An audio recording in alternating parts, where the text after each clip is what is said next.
Welcome, everyone. Today we're diving deep into how a forgery, a single word, and a crusade, the sacking of Constantinople, led to a monumental split in Christianity, something that really reshaped the faith over centuries. That's right. It's fascinating, isn't it? How such seemingly small or isolated moments had ripple effects that are still felt today. Absolutely. Think about it. Millions are told that the church split in 1054 when mutual excommunications occurred, but when you peel back the layers, it's all so much more tangled. Yep. So, how did forgery, word choice, and crusading come together to truly divide this ancient institution? Well, let's break it down.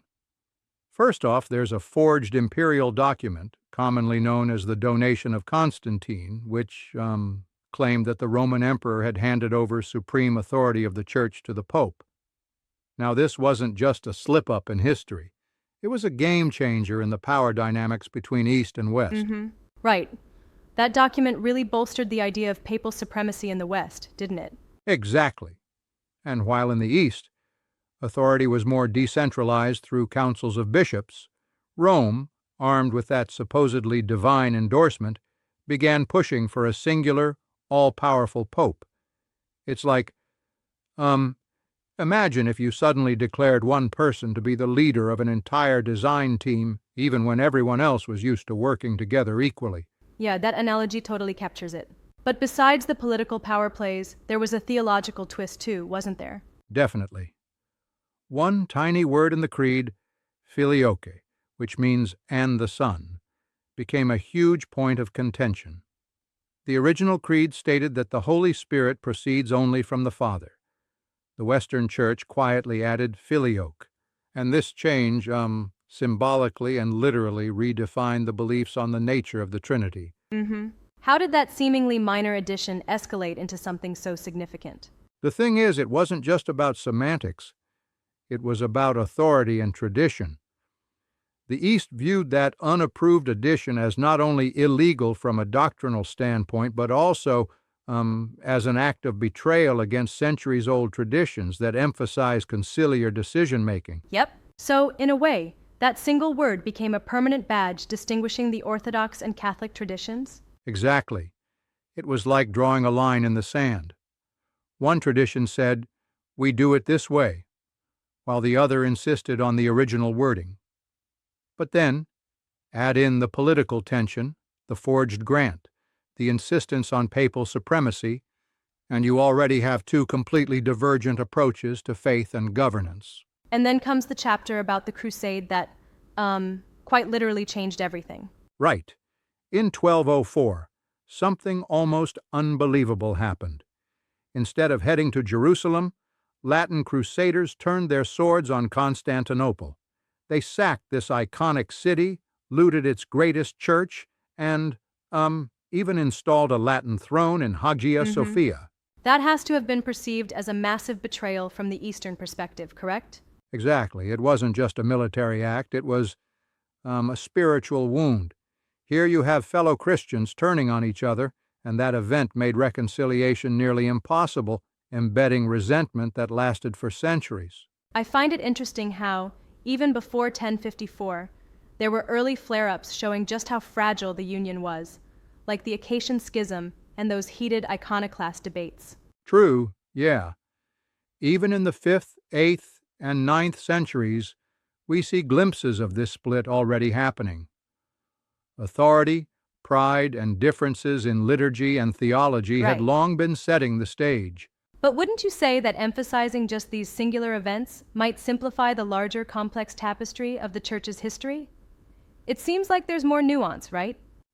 Sure, there's definitely nuance, and while these events were key flashpoints, they were also the culmination of centuries of drifting apart. The theological debates, power struggles, even disagreements over something as mundane as the type of bread used in the Eucharist, it all piled up. Yeah, exactly. It's almost like a perfect storm, isn't it? Political ambition, theological precision, and cultural pride all clashing in one sweeping narrative. Absolutely, it's like a recipe for division.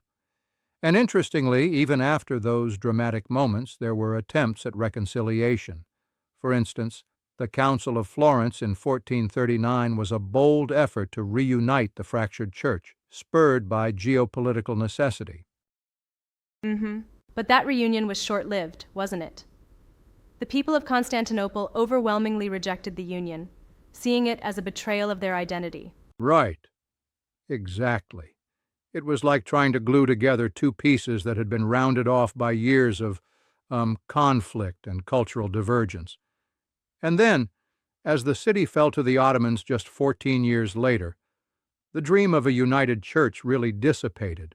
And centuries later, while some wounds started to heal, like when Pope Paul VI and Patriarch Athenagoras lifted the mutual excommunications in 1965, one can argue that the deep scars were never fully erased. True, they might now call each other sister churches, but the memories of betrayal, a forged document, that tiny word, Filioque, and a disastrous crusade continue to echo in religious identity and practice. Yep. It's wild to think that such, seemingly small details have defined the structure of Christianity for ages. Yeah, it's like each piece, the forgery, the word, the crusade, worked together to cement these rival identities, not just in theology, but also in politics and culture. Yeah, that's spot on. So, are we saying that the history of Christianity isn't just about a split, but also a complex interplay of ideas and power moves? Exactly. And that interplay continues to have contemporary ramifications. The dichotomy between Orthodox and Catholic isn't merely historical. It informs modern relationships, even how members perceive their faith and history. I find it ironic that a minted document, a single extra word, and a military blunder shaped, the patterns of belief that affect millions even today. Yeah, it's like the smallest change in a recipe can drastically alter the flavor of the whole dish. It's like a pinch of salt that completely transforms the meal. And speaking of flavor, that debate over Eucharistic bread, in the East, leavened, in the West, unleavened, symbolizes that deep cultural and theological divide. Exactly. What might seem like a trivial detail, the type of bread, is loaded with meanings of tradition, authenticity, and ecclesiastical authority. It's these nuances that turned a theological debate into a full-blown splintering. Right. Just imagine. In today's world, even a simple miscommunication can cause major conflicts. Back then, however, such differences signified existential crises for entire communities. Yeah. And it all ties back to how power and identity are interwoven with sacred traditions. Every move, political and doctrinal, contributed to that irreversible split. It really makes you wonder how history might have unfolded if one of those three elements had been different, doesn't it? Absolutely. Imagine if Rome hadn't embraced that forged grant, or if they'd stuck to the original creed without that extra word. Maybe the rift wouldn't have deepened so sharply. But, history has its own momentum, pushing things toward divergence. And that's our exploration. A story of power, pride, and the intersections of politics and theology that split a grand, united church into two distinct legacies.